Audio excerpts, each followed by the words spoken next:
नमस्कार, मैं दुष्यंत सिंह एक बार फिर से आप सभी लोगों का बहुत बहुत स्वागत करता हूं। उम्मीद करता हूं आप सभी अच्छे होंगे और आपकी तैयारी भी बहुत ही बढ़िया तरीके से चल रही होगी।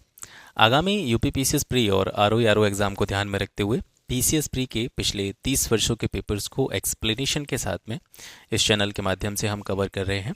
अब तक 16 फुल पेपर मैं आपको यहाँ से प्रोवाइड करा चुका हूँ और आशा करता हूँ कि वो सभी पेपर आपने देखे भी होंगे। ये 17वां पेपर था और 17वें पेपर के सेकंड पार्ट को आप देख रहे हैं। इसका फर्स्ट पार्ट मैंने आपको पिछली वीडियो में कवर करा दिया था।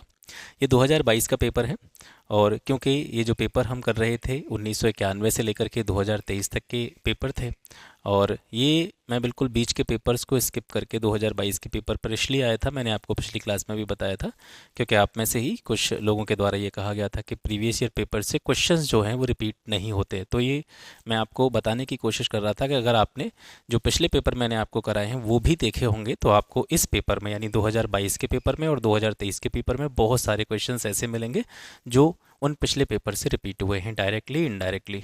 ठीक है, तो मैंने जब पिछला वीडियो आपको दिया था उसमें भी मैंने आपको बताया था कि ये क्वेश्चन जो है अब तक रिपीट हुए हैं और इस पेपर में भी यानी इसके जो सेकंड पार्ट को आज इस वीडियो के थ्रू हम देख रहे हैं तो इसमें भी आपको बहुत सारे क्वेश्चंस ऐसे मिलेंगे जो प्रीवियस ईयर पेपर से रिपीटेड हैं। ओवरऑल मैं ये कह सकता हूँ कि 2022 के इस पेपर में लगभग 60 के आसपास प्रश्न ऐसे थे जो प्रीवियस ईयर पेपर से डायरेक्टली और इनडायरेक्टली रिपीटेड थे। ठीक है, तो यही चीज़ आपको एक क्लैरिफाई करने के लिए, आपको स्पष्टीकरण देने के लिए कि आप किसी की बातों में मत आइए।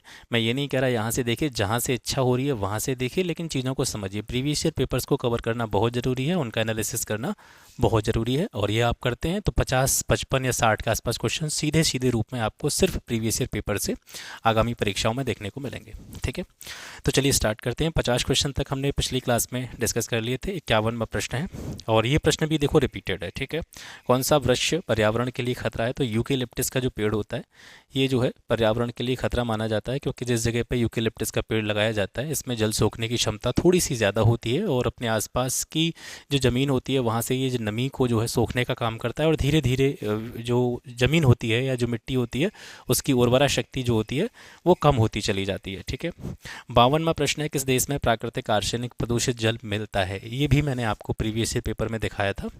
जो क्वेश्चंस हम करते चले आ रहे हैं उसमें ये वाला क्वेश्चन एज इट इज़ देखने को आपको मिला होगा अगर आपने प्रीवियस ईयर पेपर्स की ये सीरीज़ पूरी देखी होगी तो। आर्सेनिक प्रदूषित जल जो होता है वो बांग्लादेश में इन चारों देशों में से सर्वाधिक पाया जाता है। ठीक है, और वर्ल्ड हेल्थ ऑर्गेनाइजेशन द्वारा फरवरी 2018 में जारी एक तथ्यात्मक विश्लेषण के आधार पर प्राकृतिक आर्सेनिक प्रदूषित जल Argentina, Bangladesh, Chile, China, Bharat, Mexico और यूएसए में जो है मिलता है, ऐसा डब्ल्यूएचओ के द्वारा बताया गया है।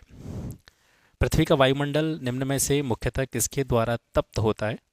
तो यहाँ पे 4 ऑप्शन दे रखे हैं, प्रकीर्ण सौर विकिरण, लघु तरंग सौर विकिरण, दीर्घ तरंग स्थलीय विकिरण और परावर्तित सौर विकिरण। तो इसमें से दीर्घ तरंग स्थलीय विकिरण जो है इसके द्वारा पृथ्वी का जो वायुमंडल होता है वो कैसा हो जाता है? गर्म हो जाता है। भारत में सौर ऊर्जा द्वारा संचालित पहला हवाई अड्डा कौन सा है? तो कोचीन हवाई अड्डा जो है ये भारत में सौर ऊर्जा के द्वारा संचालित पहला हवाई अड्डा है। केरल स्थित कोचीन अंतर्राष्ट्रीय हवाई अड्डा भारत ही नहीं बल्कि विश्व का भी प्रथम सौर ऊर्जा संचालित हवाई अड्डा है और इसने यह उपलब्धि वर्ष 2015 में प्राप्त की थी। India state of forest report 2021 के अनुसार निम्नलिखित में से किस राज्य ने पिछले 2 वर्षों में वन क्षेत्र में अधिकतम वृद्धि दर्ज की है? तो इसमें से आंध्र प्रदेश स्टेट ऐसा है जिसने सबसे ज़्यादा वन क्षेत्र में वृद्धि करी है। ठीक है, वन रिपोर्ट 2021 के अनुसार वर्ष 2019 की तुलना में 2021 में वनावरण यानी फॉरेस्ट कवर में वृद्धि की दृष्टि से शीर्ष 3 राज्य जो हैं उनके नाम आप यहाँ पे देख पा रहे हैं, आंध्र प्रदेश, तेलंगाना और उड़ीसा। आंध्र प्रदेश ने सबसे ज़्यादा वन क्षेत्र में वृद्धि की है, 647 स्क्वायर किलोमीटर। दूसरे स्थान पर तेलंगाना है, 632 स्क्वायर किलोमीटर की ग्रोथ इसमें हुई है और उड़ीसा में 537 स्क्वायर किलोमीटर की ग्रोथ हुई है। नीचे 2 कथन दिए गए हैं, एक को अभिकथन ए, दूसरे को जो है कारण आर कहा गया है। ठीक है, तो ये जो लाइन है इसमें ऐड हो गई है, जाने कहाँ से, इसको काट दीजिएगा। तो कथन और कारण से जुड़ा हुआ क्वेश्चन है। हालांकि लिम्नेटिक क्षेत्र में पादप प्लवक अधिकता में वृद्धि करते हैं और कारण दे रखे हैं कि लिम्नेटिक क्षेत्र जो होता है पानी का खुला क्षेत्र होता है। तो सबसे पहले तो ये जानिए कि लिम्नेटिक क्षेत्र क्या होता है। किसी भी झील या कोई भी कह सकते हैं जल स्रोत है, तालाब हो सकता है, झील हो सकती है, तो उसका वह भाग जहाँ पर सूर्य का प्रकाश ज़्यादा मात्रा में प्राप्त होता है, मतलब एक तरीके से जो ओपन एरिया होता है, खुला क्षेत्र होता है, जहाँ पर सूर्य का प्रकाश जो है वो ज़्यादा मात्रा में वो जल स्रोत प्राप्त कर रहा है, तो वो एरिया जो है वो लिम्नेटिक एरिया कहलाता है, लिम्नेटिक जोन कहलाता है। तो कथन कह रहा है कि लिम्नेटिक क्षेत्र में जो पादप प्लवक होते हैं वो ज़्यादा मात्रा में वृद्धि करते हैं, और कारण दे रखा है कि लिम्नेटिक क्षेत्र पानी का खुला क्षेत्र होता है। तो कथन और कारण दोनों सही हैं और ये इसकी सही रूप से व्याख्या भी कर रहा है। अब इसमें एक टर्म यूज हुआ है पादप प्लवक, ठीक है, इसको बोलते हैं फाइटोप्लैंक्टन। तो पादप प्लवक क्या होता है? ये एक प्रकार के सूक्ष्म जीव होते हैं जो जलीय वातावरण में पाए जाते हैं। पादप प्लवक की वृद्धि कार्बन डाइऑक्साइड, सूर्य के प्रकाश एवं पोषक तत्वों की उपलब्धता पर डिपेंड करती है। लिम्नेटिक क्षेत्र में पादप प्लवक अधिकता में वृद्धि करते हैं क्योंकि जल का खुला क्षेत्र होता है और यहाँ पर प्रकाश जो है पर्याप्त मात्रा में प्राप्त होता है। ओजोन दिवस किस तिथि को मनाया जाता है? रिपीटेड क्वेश्चन है। 16 सितंबर को ओजोन दिवस मनाया जाता है। वर्ष 2022 में 28वां जो है ओजोन दिवस मनाया गया था, और इस दिवस का जो थीम था वो था Montreal protocol @35 global cooperation protecting life on earth, ठीक है। अब क्योंकि ये पुराना पेपर था और ये मैंने अभी तैयार नहीं किया है, इसको मैंने काफ़ी पहले तैयार कर रखा था और टेलीग्राम पर भी मैंने डाल रखा था, लेकिन आप लोगों को ये मिला नहीं होगा, तो इस वजह से मैं इसको वीडियो के माध्यम से भी बता रहा हूँ, और दोबारा से PDF जो है मैं आज शाम को ही सेंड कर दूंगा, ठीक है। पारिस्थितिक निके के संदर्भ में निम्न में से कौन से कथन सही हैं? तो ये देखिए, पारिस्थितिक निके की बात यहाँ पे की जा रही है। इसके पूरा कॉन्सेप्ट जो है प्रीवियस ईयर पेपर्स अगर आपने पढ़े होंगे जो मैंने आपको कराए हैं, उसमें मैंने पारिस्थितिक निकेत क्या होता है, किस तरह का इसका कॉन्सेप्ट है, क्या इसकी संकल्पना है, उसके बारे में ऑलरेडी आपको बताया हुआ है। तो ये भी रिपीटेड क्वेश्चन है। यह उन स्थितियों की श्रेणी का प्रतिनिधित्व करता है जो संसाधनों के उपयोग और पारिस्थितिकी तंत्र में उसकी कार्यात्मक भूमिका को सहन कर सकती है। दूसरा कथन दे रखा है, प्रत्येक प्रजाति का एक अलग स्थान होता है। तो इसके संबंध में दोनों ही के दोनों कथन जो हैं वो सही हैं, ठीक है। जो पारिस्थितिक निके होता है ये एक तरीके से एक जाति के एक अलग स्थान के रूप में संदर्भित किया जाता है। दोनों कथन सही हैं। सुमेलन से जुड़ा हुआ क्वेश्चन है कि यहाँ पर कुछ क्षेत्र दे रखे हैं पार्टिकुलर, और उसमें बताया गया है कि ध्वनि की जो तीव्रता होती है वो कितनी होती है। जैसे आवासीय क्षेत्र है जहाँ पर लोग रहते हैं, तो वहाँ पर 55 डेसिबल की ध्वनि के आसपास जो है ध्वनि का स्तर रहता है। शांत क्षेत्र उसको कहा जाता है जहाँ पर 50 डेसिबल के आसपास जो ध्वनि की तीव्रता रहती है। औद्योगिक क्षेत्र 75 डेसिबल के आसपास ध्वनि उत्पन्न करता है, और व्यापारिक क्षेत्र में ये जो है 65 डेसिबल के आसपास रहती है। ऊष्मा गतिकीय या थर्मोडायनेमिकली रूप से कार्बन का सबसे स्थिर रूप कौन सा है? ठीक है, तो कार्बन का स्तर से सबसे स्थिर रूप जो है थर्मोडायनेमिकली अगर देखा जाए तो ग्रेफाइट होता है।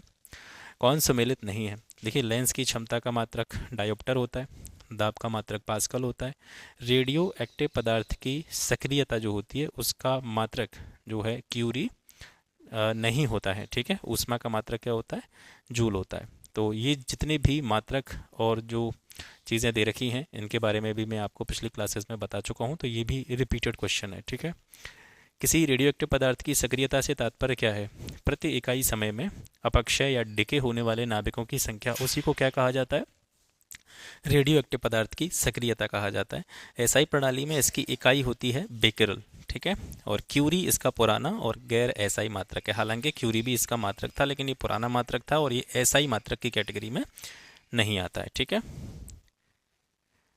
निम्नलिखित प्रकार के ऊष्मा इंजनों में कार्बोरेटर का प्रयोग किस में किया जाता है? तो कार्बोरेटर का प्रयोग जो है वो पेट्रोल इंजन में किया जाता है। कार्बोरेटर आंतरिक दहन इंजन में प्रयुक्त होने वाला एक उपकरण है। इसका कार्य ईंधन के उचित दहन के लिए वायु को ईंधन के साथ में मिश्रित करना है, और कार्बोरेटर केवल पेट्रोल इंजन में ही यूज़ होता है, ठीक है। डीजल से चलने वाले जो इंजन होते हैं उनमें कार्बोरेटर यूज़ नहीं किया जाता है। नीचे दिए गए यौगिकों में से कौन सा एक प्राकृतिक गैस का मुख्य अवयव है? तो नेचुरल गैस में जो एक मुख्य अवयव के रूप में पाया जाता है वो मीथेन होता है। सामान्यतः methane, ethane, propane, butane, pentane का मिश्रण होता है, जिसमें मीथेन की मात्रा सर्वाधिक होती है 80 to 90% के आसपास तक। इसके अतिरिक्त कुछ अशुद्धियाँ भी पाई जाती हैं जैसे सल्फर, जलवाष्प आदि, ठीक है। सीएनजी मुख्यतः किसकी बनी होती है? तो ये मीथेन से ही बनी होती है। सीएनजी एक रंगहीन, गंधहीन प्राकृतिक गैस होती है जिसमें 70% प्रतिक्रियाशील हाइड्रोकार्बन होते हैं, रिएक्टिव हाइड्रोकार्बन्स होते हैं, और 50% के आसपास इसमें नाइट्रोजन ऑक्साइड्स होते हैं। सीएनजी यानी कंप्रेस्ड नेचुरल गैस, संपीड़ित प्राकृतिक गैस जो होती है, इसमें मुख्य रूप से मीथेन, प्रोपेन और इथेन जैसे घटक होते हैं, लेकिन इसमें मीथेन की मात्रा जो है वो सबसे ज़्यादा होती है। इस गैस को मानक वायुमंडलीय दाब यानी स्टैंडर्ड एटमॉस्फेयर प्रेशर के 1% से कम आयतन में कंप्रेस करके रखा जाता है, इसीलिए इसको सीएनजी कहा जाता है, कंप्रेस्ड नेचुरल गैस कहा जाता है। सीएनजी का आविष्कार सबसे पहले 1626 में विलियम हार्ट के द्वारा किया गया था और ईंधन की गुणवत्ता ऑक्टेन संख्या में मापी जाती है। ऑप्शन में जितनी भी सारी चीज़ें दे रखी हैं उनको भी मैं यहाँ पे एक्सप्लेन करते चल रहा हूँ, ठीक है। तो ईंधन की जो गुणवत्ता होती है, क्वालिटी होती है, वो ऑक्टेन नंबर के रूप में मापी जाती है। ऑक्टेन नंबर जितना ज़्यादा होगा ईंधन उतना ही बेहतर माना जाएगा। सीएनजी गैस एक अच्छा ईंधन है क्योंकि इसकी ऑक्टेन संख्या कितनी होती है, 127 होती है, जबकि पेट्रोल की ऑक्टेन नंबर कितना होता है, 95 होता है। कथन और कारण। कथन है, एक गिलास पानी में नमक का घोल समरस होता है। कारण है कि पूरे हिस्से में विभिन्न संगठन वाला घोल समरस होता है। तो ए जो है इसका सही है, कथन सही है। एक गिलास पानी में नमक का घोल जो होता है वो समरस होता है, मतलब नमक पानी में पूरी तरीके से घुल जाता है। और आर जो है इसका जो कारण है वो गलत है।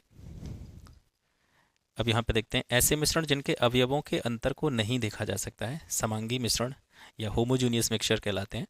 नमक और पानी का घोल जो होता है समांगी मिश्रण होता है, यानी जब आप नमक को पानी में घोल देंगे तो आप अलग अलग नमक और जो है पानी को नहीं देख पाएंगे, आपको वो पानी सा ही नज़र आएगा क्योंकि नमक जो होता है वो पूरी तरीके से पानी में घुल जाएगा। तो ये एक प्रकार का कैसा है, होमोजीनियस मिक्सचर है, समांगी मिश्रण है। सल्फा ड्रग निम्नलिखित में से किस प्रकार की औषधि है, तो ये प्रतिजीवाणुक होती है, ठीक है।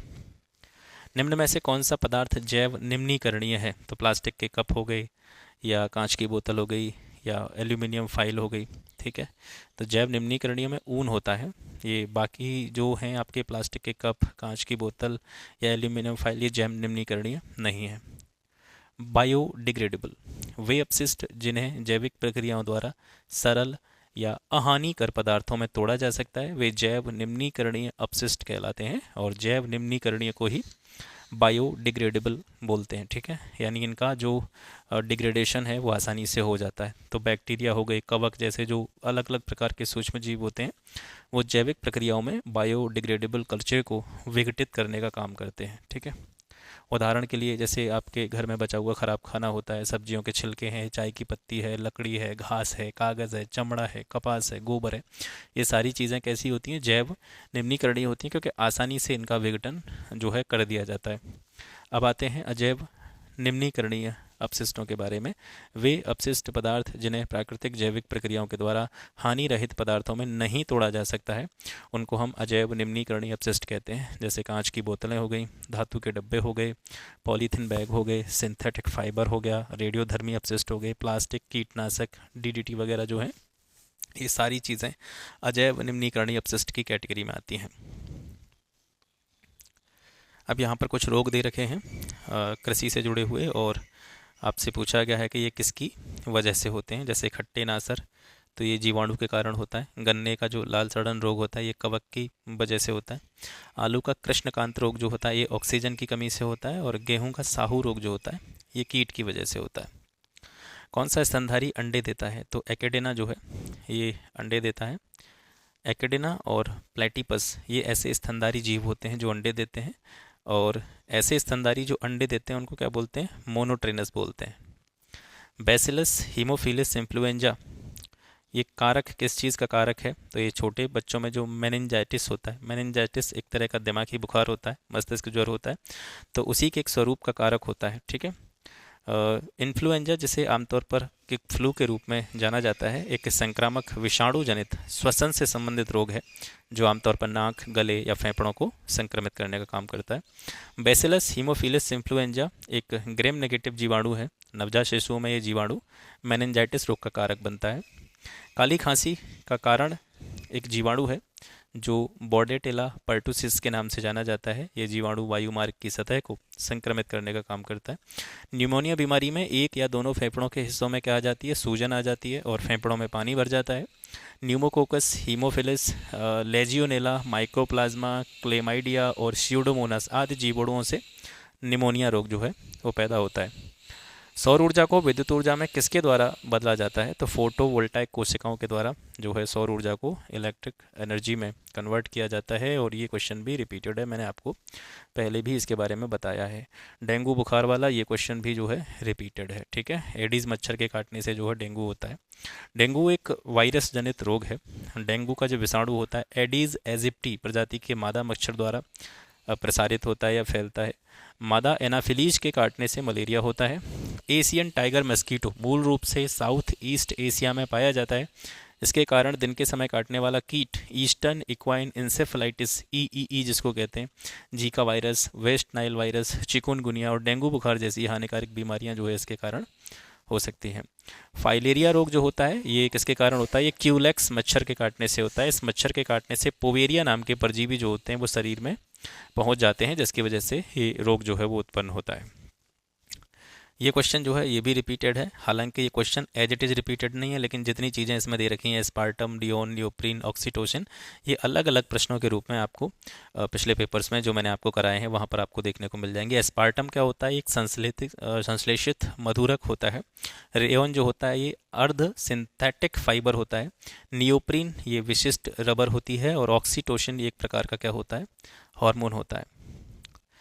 निम्नलिखित राजनीतिक दलों पर विचार कीजिए और उन्हें उनकी स्थापना के कालक्रमानुसार व्यवस्थित कीजिए। जो बहुजन समाज पार्टी हो गई, समाजवादी पार्टी हो गई, तेलुगु देशम पार्टी हो गई और ऑल इंडिया तृणमूल कांग्रेस, ये कब कब जो है स्थापित हुई थी उसके आधार पर इनको कालक्रम के अनुसार पर व्यवस्थित करना है। तो इनमें सबसे पहले तेलुगु देशम पार्टी आती है, इसके बाद में आपकी बहुजन समाज पार्टी आती है, उसके बाद में आपकी समाजवादी पार्टी आती है और चौथे स्थान पर आपकी ऑल इंडिया तृणमूल कांग्रेस जो है इसकी स्थापना होती है।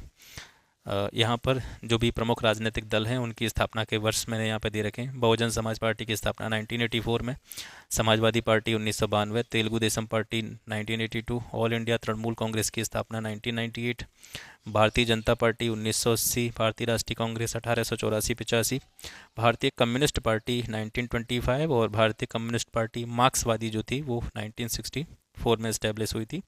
सर्व भारतीय तृणमूल कांग्रेस इसकी स्थापना 1998 में और नेशनल पीपल्स पार्टी एनपीपी 2013 में स्थापित हुई थी। भारत के नियंत्रक महालेखा परीक्षक की ऑडिट रिपोर्ट का परीक्षण कौन सी समिति करती है? ठीक है, तो लोक लेखा समिति जो होती है वो इसका जो है ऑडिट का परीक्षण करती है, ऑडिट रिपोर्ट का परीक्षण करती है। रिपीटेड क्वेश्चन है, काफ़ी बार इसके बारे में मैंने आपको ऑलरेडी बताया है।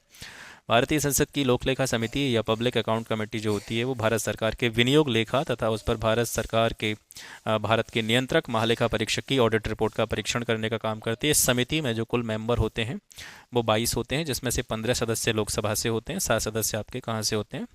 राज्यसभा से होते हैं। 76वां प्रश्न है कथन और कारण से जुड़ा हुआ। कथन दे रखा है 73वां संविधान संशोधन भारत के स्थानीय शासन के इतिहास में एक आधार स्तंभ के रूप में माना जाता है। और कारण दे रखा है कि जो 73वां संविधान संशोधन था इसने पंचायतों को अति अपेक्षित संवैधानिक दर्जा जो है वो प्रदान किया था। तो ये दोनों सही हैं, कथन और कारण, और इसकी सही रूप से व्याख्या भी करता है। और ये प्रश्न भी जो है रिपीटेड है, इसके बारे में काफ़ी बार मैंने आपको बताया है। 73वें संविधान संशोधन अधिनियम 1992 के द्वारा संविधान में भाग 9 के तहत पंचायतों को संवैधानिक दर्जा प्रदान किया गया था। और यही कारण है कि 73वें संविधान संशोधन को भारत के स्थानीय शासन के इतिहास में एक आधार स्तंभ के रूप में माना जाता है। ज़्यादा एक्सप्लेनेशन क्यों नहीं रखी है, क्योंकि इसके बारे में ऑलरेडी मैंने आपको पहले भी बताया हुआ है, चाहे 73वां संविधान संशोधन अधिनियम हो चाहे 74वां संविधान संशोधन अधिनियम हो। ठीक है, अब यहाँ पे कुछ अनुसूची हैं, उनको सुमेलित करना है, मैच करना है। तीसरी अनुसूची जो है ये शपथ या प्रतिज्ञान के जो फॉर्मेट हैं वो इसमें दे रखे हैं। चौथी अनुसूची में राज्यसभा में स्थानों के आवंटन के विषय में बताया गया है। सातवीं अनुसूची में संसद और राज्य विधानमंडलों द्वारा बनाई जाने वाली विधियों की विषय सूची यहाँ पर दे रखी होती है। आठवीं अनुसूची भाषाओं से संबंधित है। तो इसके अलावा यहाँ पर जो आपकी 12 अनुसूची हैं वो सभी की सभी मैंने यहाँ पर रख दी हैं, ताकि आपको दोबारा इस क्वेश्चन को कुरेदने की ज़रूरत ना पड़े। तो पहली अनुसूची देखते हैं। पहली अनुसूची में राज्यों और केंद्र शासित प्रदेशों के नाम होते हैं। राज्यों का जो क्षेत्रीय अधिकार क्षेत्र होता है वो जो है इसमें शामिल किया गया है। दूसरी अनुसूची में वेतन, भत्ते, विशेषाधिकार, परिलब्धियों इसके संबंध में प्रावधान दिए गए हैं। और जैसे तीसरी और चौथी अनुसूची ऑलरेडी प्रश्न में दे रखी है, तो उसके बारे में वहाँ पे आपको पता ही चला गया। ये 5वां अनुसूची जो है ये अनुसूचित क्षेत्रों में अनुसूचित जनजातियों के प्रशासन और नियंत्रण के संबंध में जो है प्रावधान इसमें दिए गए हैं। छठी अनुसूची में असम, मेघालय, त्रिपुरा और मिजोरम राज्यों में आदिवासी क्षेत्रों के जो प्रशासन है उसके संबंध में प्रावधान है। 9वीं अनुसूची भूमि सुधारों से संबंधित राज्य अधिनियमों और विनियमों से संबंधित है। 10वीं अनुसूची में संसद और राज्य विधानसभाओं के सदस्यों की अयोग्यता से संबंधित प्रावधान शामिल हैं। 11वीं अनुसूची में ऐसे प्रावधान हैं जो पंचायतों की शक्तियों, अधिकारों और जिम्मेदारियों के बारे में बताते हैं। इसके 29 मामले हैं या 29 विषय हैं। 12वीं अनुसूची ये उन प्रावधानों से संबंधित है जो नगर पालिकाओं की शक्तियों और अधिकारों और जिम्मेदारियों को निर्दिष्ट करने का काम करते हैं। इसमें 18 विषय हैं। ये क्वेश्चन 78वां जो है रिपीटेड क्वेश्चन है। जितनी भी समितियां दे रखी हैं ये कई बार पूछी जा चुकी हैं और इनके बारे में मैं आपको पिछले पेपर्स में बता चुका हूँ। बलवंत राय मेहता समिति 1957, अशोक मेहता समिति 1977, LM सिंघवी समिति 1986 और PK थुंगन समिति 1988। इन सभी समितियों के बारे में विस्तार से जानकारी आपको पिछले पेपर्स में मिल जाएगी जो मैंने आपको ऑलरेडी दे रखी है। भारत में संसद के द्वारा panchayat extension to scheduled areas कानून जो था वो कब पारित किया गया था? ये 1996 में पारित किया गया था। ये नया क्वेश्चन है, पिछले पेपर्स में आपको नहीं मिलेगा। हालांकि प्रश्न तो पुराना ही है लेकिन क्योंकि ये पूछा नहीं गया था, ठीक है, तो कुछ क्वेश्चंस ऐसे आ जाते हैं जो कि एक तरह से आप कह सकते हैं कि नए प्रश्न होते हैं। तो जो प्रश्न रिपीटेड हैं उनके बारे में ऑलरेडी मैं आपको बताते यहाँ पे चल रहा हूँ ताकि आपकी जितनी भी कन्फ्यूज़न है, जो प्रश्न आप पूछ रहे थे वो सारी की सारी यहाँ से दूर हो जाएँ। भारत में संसद के द्वारा पंचायत कानून वर्ष जो है 1996 में पारित किया गया था। ये अनुसूचित क्षेत्रों के विस्तार से संबंधित था। 1995 में भूरिया समिति के द्वारा प्रस्तुत की गई रिपोर्ट के आधार पर संसद ने पंचायत अधिनियम 1996 पेसा एक्ट को 10 राज्यों अर्थात आंध्र प्रदेश, छत्तीसगढ़, गुजरात, हिमाचल प्रदेश, झारखंड, MP, महाराष्ट्र, उड़ीसा, राजस्थान और तेलंगाना में अधिसूचित अनुसूची 5 में क्षेत्रों में कतिपय आशोधनों और छूट के साथ में संविधान के भाग 9 को विस्तार देने के लिए इसको लागू किया है। इन 10 राज्यों ने अपने पंचायती राज अधिनियमों में संशोधन करके अपेक्षित अनुपालन कानून जो है वो अधिनियमित किए हैं।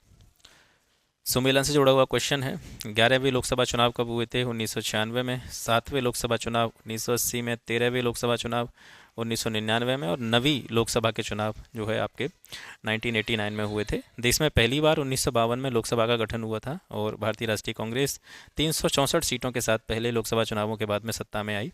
17 अप्रैल 1952 को गठित हुई लोकसभा ने 4 अप्रैल 1957 तक जो है अपना कार्यकाल पूरा किया था।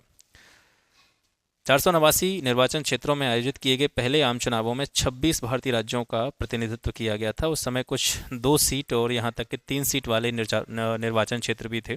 एक से अधिक सीटों वाले निर्वाचन क्षेत्रों को 1960 के दशक में जो है समाप्त कर दिया गया था। GV मावलंकर पहली लोकसभा के अध्यक्ष बने थे और पहली लोकसभा में 677 बैठकें हुई। ये अब तक हुई बैठकों की उच्चतम संख्या है। इस लोकसभा ने 17 अप्रैल 1952 से 4 अप्रैल 1957 तक जो है अपना कार्यकाल पूरा किया था। कि संविधान संशोधन के द्वारा दिल्ली को NCR क्षेत्र बनाया गया, नेशनल कैपिटल रीजन एरिया जो है इसको बनाया गया था। उसी 69वां संविधान संशोधन था। 1991 में 69वें संविधान संशोधन अधिनियम में केंद्र शासित प्रदेश दिल्ली को विशेषाधिकार प्रदान किए गए और इसे राष्ट्रीय राजधानी क्षेत्र दिल्ली का दर्जा दिया गया है। लेफ्टिनेंट गवर्नर को दिल्ली का प्रशासक नामित किया गया। 73वां संविधान संशोधन ऑप्शन में जो दे रखे हैं, जैसे यहाँ पे 69वां तो ये दिल्ली को NCR का दर्जा देने से संबंधित हो गया। अब इसमें 73वां, 75वां, 70वां जो संविधान संशोधन के बारे में दिया गया है इसको भी हम यहाँ पे देखेंगे। 73वां संविधान संशोधन 1992, इसके अंतर्गत 11वीं अनुसूची जोड़ी गई थी और इसके पंचायती राज संबंधी प्रावधानों को सम्मिलित किया गया था। इस संशोधन के द्वारा संविधान में भाग 9 जोड़ा गया जिसमें अनुच्छेद 243 और 243 क से लेकर के 243 अण तक जो है अनुच्छेद दे रखे हैं। 70वां संविधान संशोधन 1962 में हुआ। इसके तहत पुदुचेरी संघ राज्य क्षेत्रों की विधानसभाओं को सदस्यों को राष्ट्रपति के लिए निर्वाचक मंडल में सम्मिलित किया गया था 70वें संविधान संशोधन के द्वारा। 75वां संविधान संशोधन 1994 जो है किराया न्यायालय की स्थापना के बारे में जो है यहाँ पर प्रावधान करता है। किराया न्यायालय की स्थापना की गई जो कहीं ना कहीं किराए से जुड़े हुए विवादों को सुलझाने के लिए बनाए गए थे। यह न्यायालय किराया मामलों में मकान मालिक और किराएदार के हितों के संबंध में नियामक एवं नियंत्रण जो है स्थापित करेंगे, जो कि 75वें संविधान संशोधन अधिनियम 1994 के द्वारा स्थापित करने के बारे में जिनके बारे में बात की गई थी। संविधान की मूल संरचना की अवधारणा सर्वोच्च न्यायालय द्वारा किस वाद में प्रतिपादित की गई? तो ये केशवानंद भारती बनाम केरल राज्य 1973। डिटेल में इसके बारे में हम पहले बात कर चुके हैं, रिपीटेड क्वेश्चन है केशवानंद भारती बनाम केरल राज्यवाद 1973 में सर्वोच्च न्यायालय द्वारा संविधान की मूल संरचना basic structure of the constitution की अवधारणा को जो है यहाँ पे प्रतिपादित किया गया था। इसके तहत संविधान के किसी भी संशोधन की समीक्षा सुप्रीम कोर्ट कर सकता है तथा उसके द्वारा संविधान की मूल संरचना का उल्लंघन होने पर उसे सर्वोच्च न्यायालय अविधि मान्य भी घोषित कर सकता है।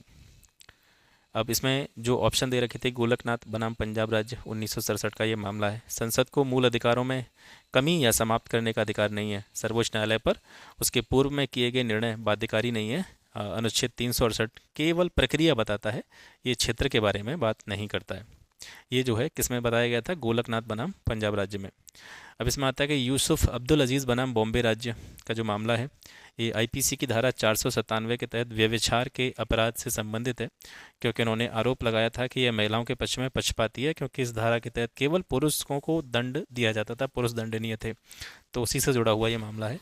1954 के यूसुफ अब्दुल अजीज़ बनाम बॉम्बे राज्य मामले में संविधान पीठ ने धारा 497 को संविधान के आर्टिकल 15(3) के तहत महिलाओं के पक्ष में किए गए विशेष प्रावधान के रूप में माना, क्योंकि संविधान का अनुच्छेद 15(3) विधायिका को महिलाओं और बच्चों के कल्याण के लिए विशेष प्रावधान करने की छूट देता है। और जो ऑप्शन में दे रखा चित्रलेखा बनाम मैसूर राज्यवाद, यह आरक्षण मामले से संबंधित है। निम्न में से कौन सा एक मौलिक कर्तव्य नहीं है, ये भी रिपीटेड क्वेश्चन है। तो राष्ट्रीय महत्व के स्मारकों और स्थानों की रक्षा करना जो है ये मौलिक कर्तव्य नहीं है। बाकी प्राकृतिक वातावरण की रक्षा संवर्धन करना, राष्ट्रगान का सम्मान करना, सार्वजनिक संपत्ति की सुरक्षा करना, ये सारी चीज़ें फंडामेंटल ड्यूटीज़ के अंतर्गत आती हैं। भारतीय संविधान के अनुच्छेद 51(a) के तहत मौलिक कर्तव्यों में प्राकृतिक पर्यावरण या नेचुरल इन्वायरमेंट की रक्षा करना, खंड जी में राष्ट्रगान का आदर करना, खंड ए में सार्वजनिक संपत्ति की सुरक्षा करना, खंड आई में शामिल है। राष्ट्रीय महत्व के स्मारकों और स्थानों की रक्षा करना मौलिक कर्तव्यों में सम्मिलित नहीं है, बल्कि यह संविधान के अनुच्छेद 49 के तहत राज्य के नीति निदेशक तत्वों में शामिल किया गया है। निम्न में से किसने भारत के राष्ट्रपति का पद ग्रहण करने से पहले उपराष्ट्रपति के पद पर कार्य नहीं किया था? तो इसमें जो 3 नाम दे रखे हैं आपके, R Venkataraman, doctor Shankar Dayal Sharma, doctor Zakir Hussain, इन्होंने राष्ट्रपति का पद ग्रहण करने से पहले उपराष्ट्रपति के रूप में भी काम किया था। और नीलम संजीव रेड्डी ऐसे थे जिन्होंने उपराष्ट्रपति के पद पर कार्य नहीं किया था। शिक्षा का अधिकार मौलिक अधिकारों में कब शामिल किया गया? तो 86वें संविधान संशोधन अधिनियम 2002 के द्वारा। 86वें संविधान संशोधन अधिनियम 2002 के द्वारा संविधान में आर्टिकल 21 से जोड़ा गया। इसके तहत 6 से 14 वर्ष की आयु के जो बच्चे हैं उनके लिए निःशुल्क एवं अनिवार्य शिक्षा का अधिकार मौलिक अधिकारों में शामिल किया गया। ऑप्शन में जो अन्य संशोधन दे रखे हैं, 71वां संशोधन अधिनियम 1992 में हुआ। ये किससे संबंधित था? कोंकणी, मणिपुरी, नेपाली भाषाओं को संविधान की 8वीं अनुसूची में शामिल करने से संबंधित था। आधिकारिक भाषाओं की कुल संख्या बढ़कर जो है 18 हो गई थी इस अधिनियम के बाद में। 103वां जो संशोधन अधिनियम है 2019 में हुआ था। ये किससे जुड़ा हुआ है? अनुच्छेद 15 के खंड 4 और 5 में उल्लिखित वर्गों के अलावा अन्य वर्गों के नागरिकों के आर्थिक रूप से कमजोर वर्गों के लिए अधिकतम 10% आरक्षण, यानी सामाजिक और शैक्षिक रूप से पिछड़े वर्गों के नागरिकों या अनुसूचित जाति और अनुसूचित जाति के अलावा जनजाति के अलावा अन्य वर्ग की जो जनजातियां हैं उनके लिए जो आपने देखा होगा EWS आरक्षण जो था उससे जुड़ा हुआ है। तो संक्षेप में आप ये याद रखेंगे, जो EWS आरक्षण है उससे जुड़ा हुआ जो अधिनियम है, संशोधन अधिनियम है, वो है 103वां संशोधन अधिनियम। 93वां संविधान संशोधन अधिनियम 2006 सरकार को सामाजिक और शैक्षिक रूप से पिछड़े नागरिकों के किसी भी वर्ग की उन्नति के लिए विशेष प्रावधान करने की अनुमति देता है, जिसमें सहायता प्राप्त या गैर सहायता प्राप्त निजी शैक्षणिक संस्थानों में उनका प्रवेश भी शामिल है। 86वां प्रश्न है, 2 या 2 से अधिक राज्यों के लिए एक संयुक्त लोक सेवा आयोग बनाया जा सकता है किस प्रक्रिया के तहत? तो संबंधित राज्यों के निवेदन पर संसद के द्वारा। यानी 2 राज्यों के लिए जो संयुक्त लोक सेवा आयोग बनाया जाना है तो वे दोनों राज्य जो है निवेदन करेंगे संसद से, और संसद इस पर एक कानून बना करके 2 या अधिक राज्यों के लिए संयुक्त लोक सेवा आयोग का गठन कर सकती है। संविधान के अनुच्छेद 315(2) के तहत यदि 2 या अधिक राज्य यह करार करते हैं कि राज्यों के उस समूह के लिए एक ही लोक सेवा आयोग होगा, और यदि इस आशय का संकल्प उन राज्यों में से प्रत्येक राज्य के विधानमंडल द्वारा पारित भी कर दिया जाता है, तो संसद उन राज्यों के लिए विधि द्वारा संयुक्त राज्य लोक सेवा आयोग की नियुक्ति का उपबंध कर सकती है। प्रथम अंतरिम राष्ट्रीय सरकार की घोषणा कब की गई थी? 24 अगस्त 1946 को की गई थी, और इसके बारे में डिटेल इन्फॉर्मेशन आपको पिछले पेपर्स में मिल जाएगी, रिपीटेड क्वेश्चन है। अब यहाँ से आप देखेंगे सुमेलन से जुड़ा हुआ क्वेश्चन है, ट्रेड यूनियन और दलों से उसका संबंध, ठीक है, जो अलग अलग ट्रेड यूनियन है, मजदूर यूनियन है, और क्या कहते हैं कि इनका किस पार्टी से संबंध है, तो वो आपको यहाँ पे मैच करना है। तो भारतीय मजदूर संघ जो है ये बीजेपी से जुड़ा हुआ है। Indian national trade union Congress ये कांग्रेस से जुड़ा हुआ है। यूनाइटेड ट्रेड यूनियन कांग्रेस ये कम्युनिस्ट जो पार्टी है मार्क्सवादी उससे जुड़ा हुआ है। और all India trade union Congress ये कम्युनिस्ट पार्टी ऑफ इंडिया यानी भारतीय कम्युनिस्ट पार्टी से भाकपा से जुड़ा हुआ है। भारतीय मजदूर संघ की स्थापना भोपाल में महान विचारक दत्तोपंत ठेंगड़ी द्वारा प्रख्यात स्वतंत्रता सेनानी लोकमान्य बाल गंगाधर तिलक के जन्म दिवस पर 23 जुलाई 1955 को हुई थी। All India trade union Congress की स्थापना 31 अक्टूबर 1920 को एम्पायर थिएटर बॉम्बे में लाला लाजपत राय के साथ संस्थापक अध्यक्ष के रूप में स्टार्ट हुआ था। और यूटीयूसी की स्थापना 1 मई 1949 को कलकत्ता में अखिल भारतीय श्रम सम्मेलन में हुई थी। संस्थापक अध्यक्ष बम्बई से संविधान सभा के सदस्य प्रोफेसर केटी शाह थे और संस्थापक महासचिव मृणाल क्रांति बोस थे जो बंगाल के पूर्व एआईटीयूसी के अध्यक्ष भी थे। निम्नलिखित विषयों पर विचार कीजिए, उन्हें क्रमानुसार जैसा कि संविधान में उल्लिखित है व्यवस्थित कीजिए। संघ और उसका कार्यक्षेत्र, मौलिक कर्तव्य, नागरिकता, राज्य के नीति निदेशक तत्व। तो इसमें से सबसे पहले आता है संघ और उसका राज्य क्षेत्र, ठीक है। इसके बाद में कार्य क्षेत्र के बारे में आती है आपकी नागरिकता से जुड़े हुए जो भी प्रावधान है। उसके बाद में डीपीएसपी आते हैं, ठीक है, राज्य के नीति निर्देशक तत्व आते हैं। और उसके बाद में मौलिक कर्तव्यों का स्थान आता है। 91वां प्रश्न, क्योंकि करंट अफेयर से जुड़ा हुआ है तो इसका वर्तमान समय में कोई औचित्य नहीं है, क्योंकि करंट अफेयर्स आप जानते हैं कि चेंज होता रहता है, तो इसको हम यहाँ से स्किप कर देंगे। 92वां प्रश्न यहाँ से हम देखेंगे, संयुक्त राष्ट्र विकास कार्यक्रम यूनाइटेड नेशंस डेवलपमेंट प्रोग्राम, इसने निर्धनता की श्रेणियों की पहचान की है। तो इसमें से आपको बताना है कि कौन कौन सी निर्धनता की श्रेणियों की पहचान यूएनडीपी के द्वारा की गई है। पहला है आय निर्धनता, दूसरा है मानव निर्धनता। यूएनडीपी ने निर्धनता की इन दोनों ही श्रेणियों की पहचान की है, चाहे आय निर्धनता की बात हो चाहे मानव निर्धनता की बात हो। इसके बारे में कुछ अतिरिक्त जानकारी हम यहाँ से देखते हैं। संयुक्त राष्ट्र विकास कार्यक्रम ने निर्धनता की 2 श्रेणियों की पहचान की है। पहली है आय निर्धनता, जो जीवन गुणवत्ता की आवश्यकताओं में कमी के कारण बढ़ती है। जीवन जीने के लिए या गुणवत्तापूर्ण जीवन जीने के लिए जो भी मूलभूत आवश्यकताएं होती हैं उनमें अगर कमी है या व्यक्ति अपने जीवन को गुणवत्तापूर्ण तरीके से जीने के लिए अपनी न्यूनतम आवश्यकताओं की पूर्ति नहीं कर पाता है तो वो आय निर्धनता के कारण बढ़ता है।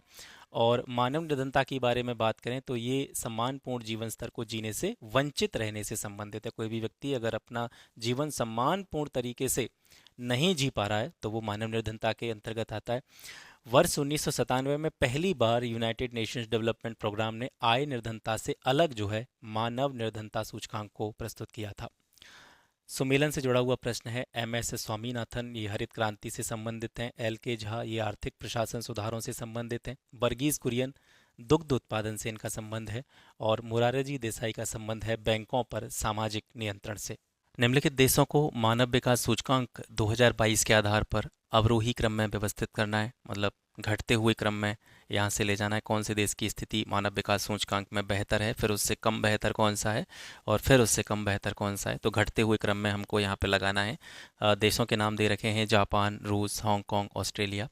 तो इसमें सबसे बेहतर स्थिति जो है वो आपकी हांगकांग की है। इसके बाद में दूसरे स्थान पर आता है ऑस्ट्रेलिया, फिर आपका जापान है, फिर आपका रसिया है, ठीक है। तो इसका जो डी ऑप्शन है वो सही है। मानव विकास सूचकांक या ह्यूमन डेवलपमेंट इंडेक्स जो होता है ये मानव विकास रिपोर्ट के अंतर्गत यूएनडीपी के द्वारा जारी किया जाता है। 8 सितंबर 2022 को यूएनडीपी के द्वारा मानव विकास सूचकांक 2021-22 की संयुक्त रिपोर्ट जारी की गई।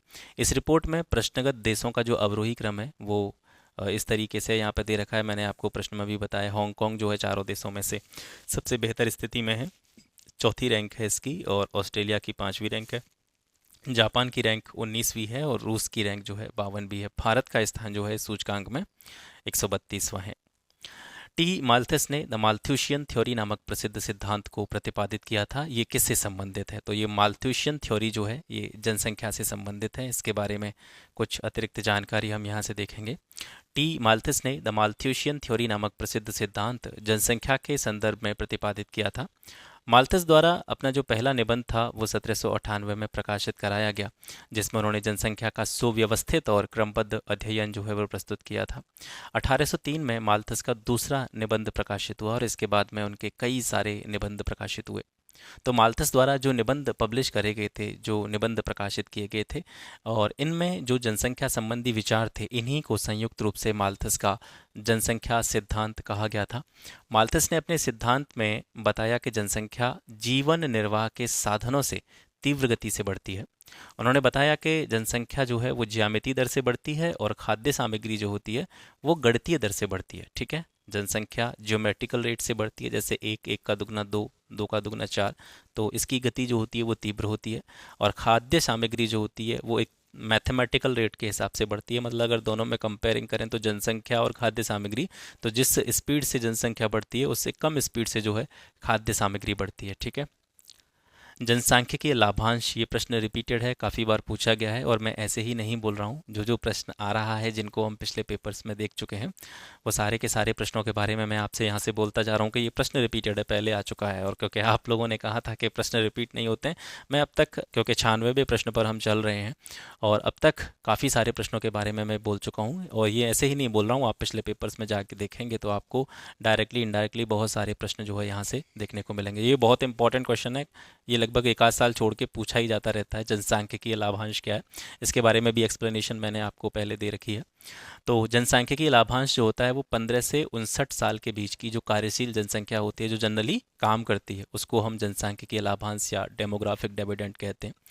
संयुक्त राष्ट्र जनसंख्या कोष के अनुसार जनसांख्यिकीय लाभांश का अर्थ है आर्थिक विकास की क्षमता जो जनसंख्या की आयु संरचना में बदलाव के परिणाम स्वरूप प्राप्त हो सकती है। मुख्य रूप से तब जब कार्यशील आबादी की हिस्सेदारी गैर कार्यशील आबादी से ज़्यादा हो, मतलब काम करने वाले लोगों की संख्या बिना काम करने वाले लोगों की संख्या से ज़्यादा हो। और भारत में कार्यकारी जनसंख्या या जनसांख्यिकीय लाभांश की आयु जो है वो 15 से 59 साल के बीच में मानी जाती है।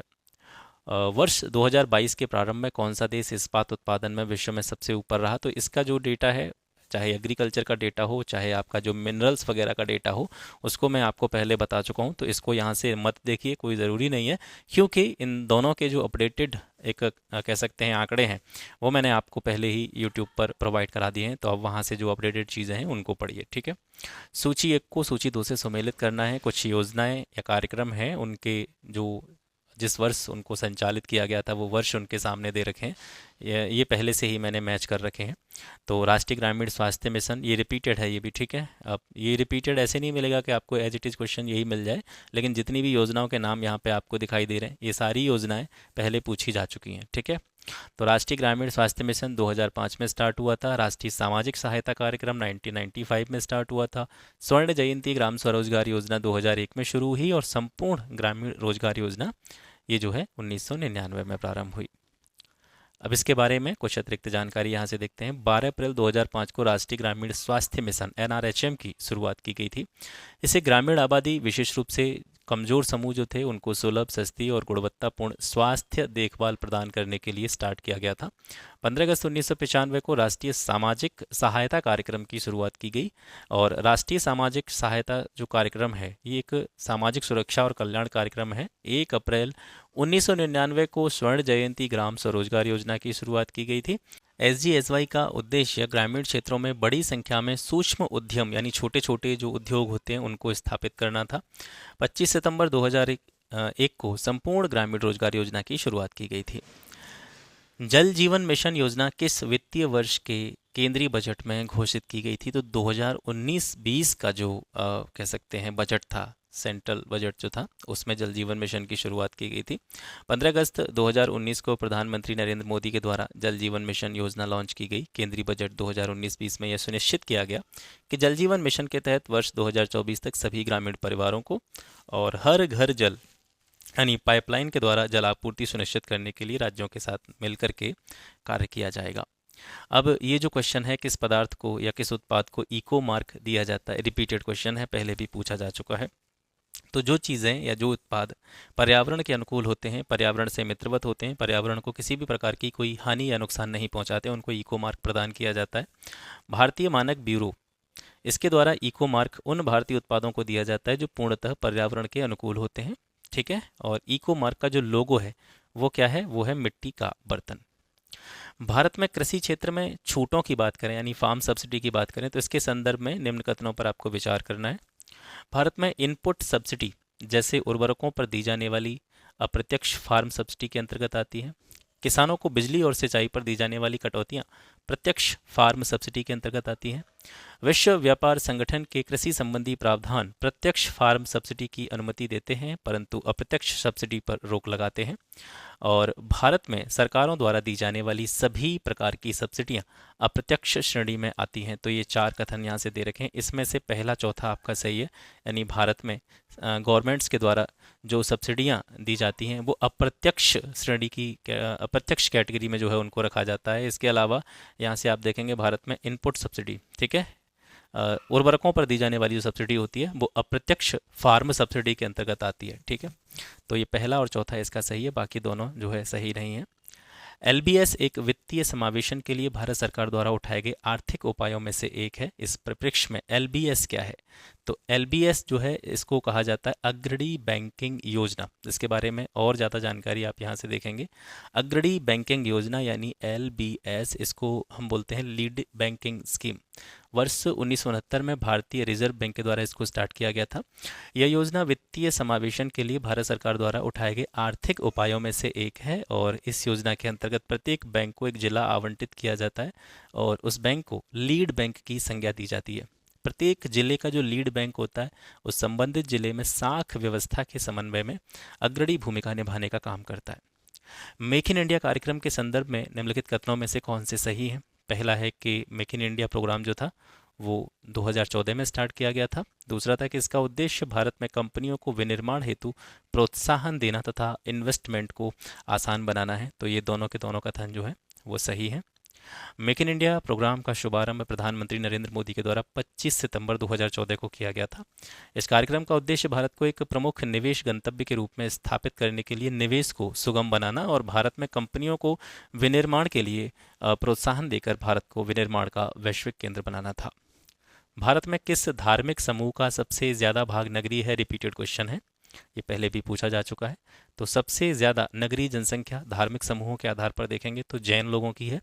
भारत में जैन समुदाय की संख्या जो है, कुल जनसंख्या जो है, तो टोटल पॉपुलेशन की लगभग 0.4% है, जिसमें सबसे ज़्यादा जनसंख्या जो है जैनों की कहाँ पे रहती है? नगरीय क्षेत्रों में रहती है। अब ये 105वां जो प्रश्न है इसका वर्तमान समय में कोई औचित्य नहीं है क्योंकि आपको 2023-24 का बजट पढ़ना है और ये जो है 2020-21 के बजट के बारे में बात की जा रही है, तो इसको यहाँ से हम स्किप कर देंगे। चाहे यूपी का बजट हो चाहे आपका यूनियन बजट हो, दोनों के दोनों जो बजट्स हैं वो मैंने बिल्कुल सिंपल भाषा में चैनल पर अपलोड किए हुए हैं और पीडीएफ भी उसकी टेलीग्राम पर अपलोड की हुई है, वहाँ से आप जो ज़रूरी चीज़ें हैं उनको देख सकते हैं। के बाद में आता है 106वां प्रश्न। उत्तर प्रदेश में एक जनपद एक उत्पाद योजना के आधार पर निम्नलिखित युग्मों में से कौन सा एक सही सुमेलित नहीं है? अब जितने भी कह सकते हैं वन डिस्ट्रिक्ट वन प्रोडक्ट हैं, जिलों से संबंधित जो भी उत्पाद हैं उनके बारे में मैं आपको पहले भी विस्तार से बता चुका हूँ और क्योंकि ये पीडीएफ मैंने पहले ही बनाई थी तो इसमें भी वो सारी की सारी चीज़ें लिखी हुई हैं, तो उनको पढ़ने से कोई मतलब नहीं है क्योंकि वो सारी चीज़ें मैं आपको पहले ही बता चुका हूँ। तो यहाँ पर आपका सिर्फ समय वेस्ट होगा, उनको मैं पढ़ता चलूँगा क्योंकि कोई कॉन्सेप्ट है नहीं उसमें समझाने का, है ना, वो याद ही करनी है आपको। तो यहाँ से पूछ रहा है कि सुमेलित कौन सा नहीं है, तो बागपत वाला ये सुमेलित नहीं है। लकड़ी के खिलौनों के लिए नहीं जाना जाता है बागपत, हैंडलूम उद्योग के लिए प्रसिद्ध है। अमेठी जो है मूंज के उत्पादों के लिए जाना जाता है। गौतम बुद्ध नगर रेडीमेड कपड़ों के लिए। आगरा जो है चर्म उत्पाद या चमड़ा उत्पाद जो होते हैं उनके लिए जाना जाता है। 24 जनवरी 2018 को उत्तर प्रदेश दिवस के अवसर पर उत्तर प्रदेश सरकार के द्वारा एक जिला एक उत्पाद योजना का शुभारंभ किया गया था। इस योजना के माध्यम से जिले के छोटे मध्यम और परंपरागत उद्योगों का विकास संभव हो पाएगा। बागपत जिले का जो चिन्हित उत्पाद है वो हैंडलूम प्रोडक्ट हैं। इसके अलावा घरेलू सजावटी सामान जो है वो भी जो है बागपत में बनाया जाता है। अब यहाँ पर जिलों से संबंधित जो भी प्रोडक्ट्स हैं उनके नाम आपको दे रखे हैं यहाँ पे, तो मैं इनको यहाँ पे बोल बोल के आपका समय व्यर्थ नहीं करूँगा, सीधे मैं अगले क्वेश्चन पर जाऊँगा। और ये मैं कह इसलिए रहा हूँ क्योंकि पीडीएफ भी आपको टेलीग्राम पे मिल ही जानी है, तो फिर यहाँ पे समय वेस्ट करने से कोई फ़ायदा है नहीं। ठीक है, उत्तर प्रदेश के निम्नलिखित नगरों पर विचार कीजिए और जनसंख्या के आधार पर उन्हें अवरोही क्रम में व्यवस्थित करना है। यानी सबसे ज़्यादा जनसंख्या वाला जिला कौन सा है, फिर उसके बाद में कौन सा है, फिर उसके बाद में, इस तरीके से आपको एक ऑर्डर में लगाने हैं। तो यहाँ से आप देखेंगे कानपुर नगर की जो जनसंख्या है वो यहाँ पे सबसे ज़्यादा है। इसके बाद में लखनऊ का स्थान आता है, लखनऊ के बाद में गाज़ियाबाद और गाज़ियाबाद के बाद में आता है आपका आगरा। ठीक है, उत्तर प्रदेश दिवस किस तिथि को मनाया जाता है? रिपीटेड क्वेश्चन है। 24 जनवरी को मनाया जाता है, काफ़ी बार ये पूछा जा चुका है। उत्तर प्रदेश सरकार प्रतिवर्ष 24 जनवरी को उत्तर प्रदेश दिवस मनाती है। इस दिन 1950 में तत्कालीन यूनाइटेड प्रोविंस यानी संयुक्त प्रांत के नाम से जब उत्तर प्रदेश को जाना जाता तो इसका नाम बदल करके उत्तर प्रदेश 24 जनवरी के दिन ही किया गया था। और प्रदेश सरकार ने वर्ष 2018 में पहली बार प्रदेश के स्थापना दिवस को मनाया था। दुधवा राष्ट्रीय उद्यान, ये भी रिपीटेड क्वेश्चन है, ये किस जनपद में है? लखीमपुर खीरी में है, पहले भी पूछा जा चुका है। पश्चिमी उत्तर प्रदेश के संदर्भ में निम्नलिखित कथनों में से कौन सा सही है कि जो पश्चिमी उत्तर प्रदेश है ये अन्य क्षेत्रों की तुलना में ज़्यादा विकसित है, और दूसरा कि यह क्षेत्र जो है हरित क्रांति ग्रीन रेवोल्यूशन का भी साक्षी रहा है। तो दोनों कथन सही हैं। निम्नलिखित में से कौन सा एक बांध उत्तर प्रदेश में नहीं है? तो बटुआ बांध जो है ये उत्तर प्रदेश में नहीं है। बाकी जो अड़वा बांध है या अहरौरा बांध है या बघेलखंड बांध है ये जो है उत्तर प्रदेश के बांध हैं। बटुआ बांध जो है ये यूपी में नहीं है, ये बिहार में है। ठीक है, अडवा और अहरौरा बांध जो है ये मिर्ज़ापुर में है। बघेलखंड बांध जो है ये बलरामपुर में है आपका। अब ये करंट का क्वेश्चन है, इसका वर्तमान समय में कोई औचित्य नहीं है, इसको भी हम छोड़ देंगे। 2022-23 में केंद्रीय विश्वविद्यालयों में स्नातक प्रवेश के लिए एकल खिड़की प्रवेश परीक्षा जिसको स्टार्ट किया गया उसका नाम क्या है? तो वो CUET की परीक्षा है। जनवरी 2022 के वैश्विक व्यावसायिक शहर सूचकांक के अनुसार निम्नलिखित में से कौन सा शहर विश्व का शीर्ष व्यावसायिक शहर है? ये भी करंट का क्वेश्चन है, वर्तमान समय में इसका कोई भी औचित्य नहीं है। ठीक है, अब ये भी करंट का था लेकिन इसके बारे में आपको थोड़ी सी जानकारी होनी चाहिए। मार्च 2022 में असम मेघालय सीमा विवाद को हल करने के लिए समझौते पर निम्नलिखित में से किसने जो है सिग्नेचर करे थे, किसने हस्ताक्षर किए थे? तो असम और मेघालय के जो मुख्यमंत्री थे उनके द्वारा इस समझौते पर हस्ताक्षर किए गए थे। मार्च 2022 में असम और मेघालय के बीच में अंतर्राज्यीय सीमा विवाद के निपटारे के लिए समझौता जो है वो हस्ताक्षरित हुआ था। इस ऐतिहासिक समझौते पर असम के मुख्यमंत्री हेमंत बिस्व शर्मा और मेघालय के मुख्यमंत्री कॉनराड संगमा ने केंद्रीय गृह मंत्री अमित शाह की उपस्थिति में हस्ताक्षर किए थे। निम्न में से कौन सा प्रधानमंत्री स्वनिधि योजना के अंतर्गत लक्षित समूह है? मतलब प्रधानमंत्री स्वनिधि योजना जो है इसके द्वारा किसको लाभ जो है वो पहुंचाया जाएगा? तो जो फुटपाथ विक्रेता होते हैं उनसे जुड़ी हुई है स्वनिधि योजना। कोविड-19 वैश्विक महामारी तथा इसके परिणाम स्वरूप किए गए लॉकडाउन से फुटपाथ विक्रेताओं या रेडी वालों की आजीविका पर बुरा प्रभाव पड़ा था और उनकी स्थिति को सुधारने के उद्देश्य से भारत सरकार के द्वारा प्रधानमंत्री स्वनिधि योजना की शुरुआत की गई थी। 2022 और 2026 में प्रस्तावित राष्ट्रमंडल खेलों के संदर्भ में निम्न में से कौन से कथन सही नहीं है? तो देखिए जो पहला वाला कथन है, ठीक है, इसका तो वर्तमान में कोई औचित्य है नहीं। जुलाई अगस्त 2022 में राष्ट्रमंडल खेलों का आयोजन होगा। कहाँ पे होगा? बर्मिंघम इंग्लैंड में, जो कि हो चुका है। और 2026 में राष्ट्रमंडल खेलों का जो आयोजन है वो ऑस्ट्रेलिया के विक्टोरिया में होगा। तो ये भी कथन सही है। तो दोनों ही चीज़ें आप याद रख लीजिएगा यहाँ से। 2026 तो क्योंकि अभी आगे है काफ़ी है, तो ये पूछा भी जा सकता है कि राष्ट्रमंडल 2026 के जो खेल हैं तो वो कहाँ पे आयोजित होंगे? ऑस्ट्रेलिया के विक्टोरिया में। अब भारत के किस राज्य ने स्वच्छ जल एवं जल सुरक्षा के लिए देश का पहला digital water data bank aquarium April 2022 में स्टार्ट किया था? तो ये कर्नाटक ने स्टार्ट किया था। सुमेलन से जुड़ा हुआ क्वेश्चन है। जैव आरक्षित क्षेत्र हैं तो इनसे जुड़े हुए राज्य आपको बताने पहले से ही मैंने इनको मैच कर रखा है। मानस जैव आरक्षित क्षेत्र ये असम में है। सुंदरबन ये वेस्ट बंगाल में है। नंदा देवी उत्तराखंड में है। पचमढ़ी आपका मध्य प्रदेश में है। रिपीटेड क्वेश्चन है, याद रखेंगे। ठीक है, अप्रैल 2022 में कौन तंजानिया की पहली महिला प्रेसिडेंट बनी है? तो सामिया सुलू हसन। ठीक है, अब इसके बाद में ये भी करंट वाला क्वेश्चन है तो इसको भी यहाँ से स्किप कर दे रहे हैं, ज़रूरी नहीं है। कोविड-19 के लिए दिया जाने वाला सिनोवैक ये क्या है? तो ये एक संपूर्ण वायरस का टीका है। ठीक है, संपूर्ण वायरस का टीका, तो सिनोवैक इसमें दे रखा है। इसके अलावा सिनोफार्म भी जो है संपूर्ण वायरस का टीका है। mRNA टीका कौन कौन से हैं? तो ये फाइज़र, ठीक है, बायोएनटेक, मॉडर्ना। गैर प्रतिकृति वायरल वेक्टर ये स्पुतनिक 5 ये जो है इस कैटेगरी में आता है, गैर प्रतिकृति वायरल वेक्टर में। नोवावैक्स क्या है? ये प्रोटीन उप इकाई है। किस ऑपरेशन के अंतर्गत भारत सरकार द्वारा भारत के मेडिकल छात्रों को यूक्रेन से भारत लाया गया था? तो ये ऑपरेशन गंगा के तहत इनको लाया गया था। केंद्रीय पर्यावरण वन एवं जलवायु परिवर्तन मंत्रालय भारत सरकार ने डॉल्फिन डे मनाने की घोषणा की है, जो मनाया जाएगा। तो डॉल्फिन डे किस दिन मनाया जाता है? ये 5 अक्टूबर को मनाया जाता है। सुमेलित करना है, राज्य के नाम दे रखे हैं और उनमें विधानसभा के सदस्यों की संख्या कितनी है ये आपको बताना है। तो गोवा में विधानसभा सदस्यों की संख्या 40 है।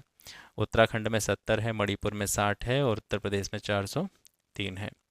अब ये खुशहाली सूचकांक, ये आपको मैं पहले बता चुका हूँ क्योंकि मैंने आपको करंट अफेयर्स भी साथ साथ कंप्लीट करा रहा हूँ, तो उसमें अपडेटेड चीज़ें हैं वो वहाँ पे दी जा चुकी हैं, इसका कोई औचित्य नहीं है वर्तमान में। ठीक है। मार्च 2022 में प्यूर्टो में आयोजित मिस वर्ल्ड 2021 की विजेता कौन थी, ये भी करंट का क्वेश्चन है, इसको भी यहाँ से छोड़ते हैं। इसको ज़रूर देखिएगा आप। कौन सा सतत विकास लक्ष्य हेतु 2030 तक प्राप्त करने का लक्ष्य नहीं है? सतत विकास लक्ष्य पिछले 2-3 सालों से हर वर्ष पूछे जा रहे हैं। ठीक है, तो इनको ज़रूर देख लीजिएगा, मैंने डिटेल में यहाँ पे चीज़ें दे रखी हैं। तो अंतरिक्ष अनुसंधान जो है ये सतत विकास के लक्ष्यों में से एक नहीं है। इसके अलावा गुणवत्तापरक शिक्षा हो गई, शून्य भूख हो गई, लैंगिक समानता या जेंडर इक्वलिटी की बात हो गई, ये सारी चीज़ें जो है सतत विकास लक्ष्यों में है। अब इसके बारे में विस्तार से यहाँ पर देख लीजिए, एक ही बार देख लीजिएगा क्योंकि ये प्रश्न हर वर्ष पूछा जा रहा है, कोई ना कोई सतत विकास लक्ष्य जो है हर साल परीक्षा में पूछ लिया जाता है, तो इसके बारे में आपको जानकारी होनी चाहिए। तो सतत विकास लक्ष्यों के बारे में जानते हैं।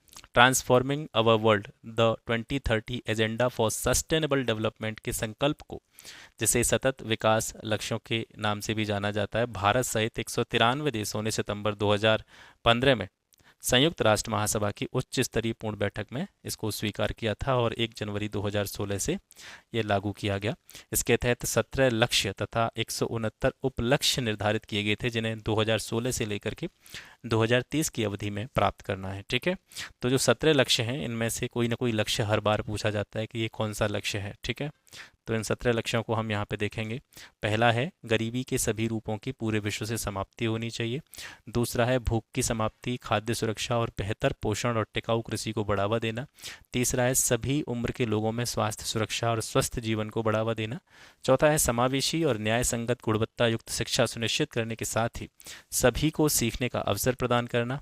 पांचवा है लैंगिक समानता प्राप्त करने के साथ ही महिलाओं और लड़कियों को क्या करना, सशक्त करना। छठा है सभी के लिए स्वच्छता और पानी के सतत प्रबंधन की उपलब्धता सुनिश्चित कराना। सस्ती, विश्वसनीय, टिकाऊ और आधुनिक ऊर्जा तक पहुंच सुनिश्चित करना।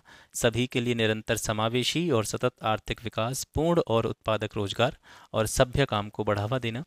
लचीली बुनियादी ढांचे, समावेशी और सतत औद्योगिकीकरण को बढ़ावा देना। देशों के बीच और भीतर जो असमानता फैली हुई है उसको कम करना। सुरक्षित, लचीला और टिकाऊ शहर, इसके अलावा मानव बस्तियां जो हैं इनका निर्माण करना। स्थायी खपत और उत्पादन पैटर्न को सुनिश्चित करना। जलवायु परिवर्तन और उसके प्रभावों से निपटने के लिए तत्काल कार्रवाई करना। स्थायी सतत विकास के लिए महासागरों, समुद्र और समुद्री संसाधनों का संरक्षण करना और उनका सतत विकास को ध्यान में रखते हुए उपयोग करना। सतत उपयोग को बढ़ावा देने वाले स्थलीय पारिस्थितिकी प्रणालियों, सुरक्षित जंगलों और जैव विविधता के बढ़ते नुकसान को रोकने का प्रयास करना। सतत विकास के लिए शांतिपूर्ण और समावेशी समितियों को बढ़ावा देने के साथ ही सभी स्तरों पर इन्हें प्रभावी जवाबदेही बनाना, ताकि सभी के लिए न्याय जो है वो सुनिश्चित हो सके। और सतत विकास के लिए वैश्विक भागीदारी को पुनर्जीवित करने के अतिरिक्त कार्यान्वयन के साधनों को मजबूत बनाना। ये 17 आपके सतत विकास लक्ष्य हैं, एसडीजी गोल्स हैं, जो 2030 तक जो है प्राप्त करने हैं। किस स्थान पर डब्ल्यूएचओ परंपरागत औषधि का वैश्विक केंद्र स्थापित करने जा रहा है? तो जामनगर, गुजरात में। ठीक है, 19 अप्रैल 2022 को मॉरिशस के प्रधानमंत्री प्रविद कुमार जगन्नाथ तथा डब्ल्यूएचओ के महानिदेशक टेड्रोस घेब्रेयेसस की उपस्थिति में पीएम नरेंद्र मोदी ने जामनगर में डब्ल्यूएचओ के परंपरागत औषधि के वैश्विक केंद्र की आधारशिला रखी थी।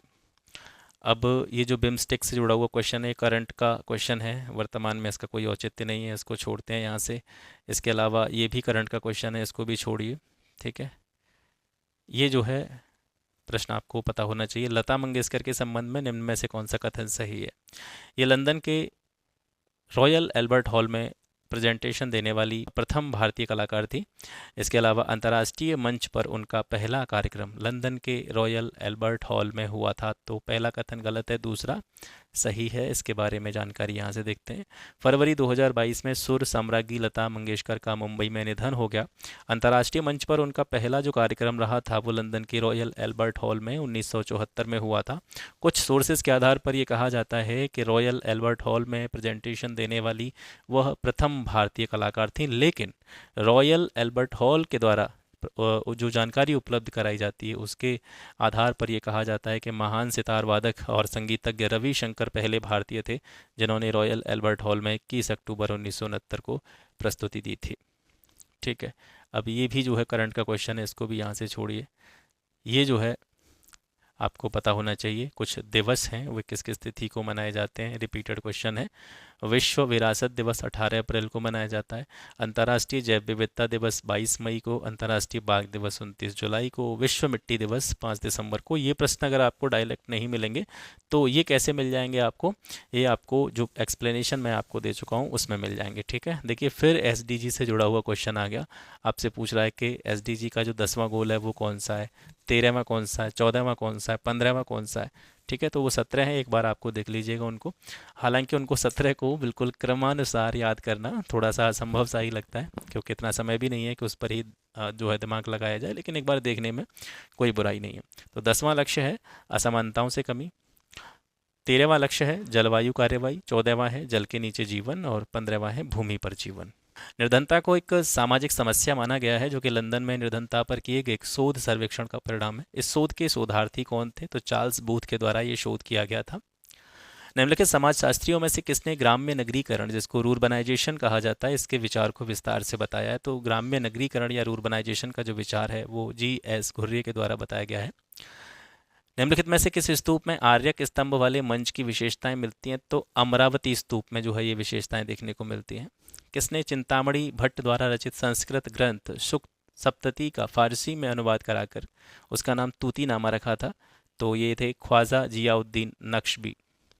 सुक्त सप्तती का फारसी में अनुवाद तूतीनामा ख्वाजा जियाउद्दीन नक्शबी द्वारा किया गया था। नक्शबी एक फारसी चिकित्सक और सूफी संत थे जो 14वीं शताब्दी में उत्तर प्रदेश के बदायूं में माइग्रेट कर गए थे। सुमेलन से जुड़ा हुआ क्वेश्चन है, कुछ कृतियां हैं और उनके कृतियां किसके द्वारा रची गई हैं, उनके नाम हैं।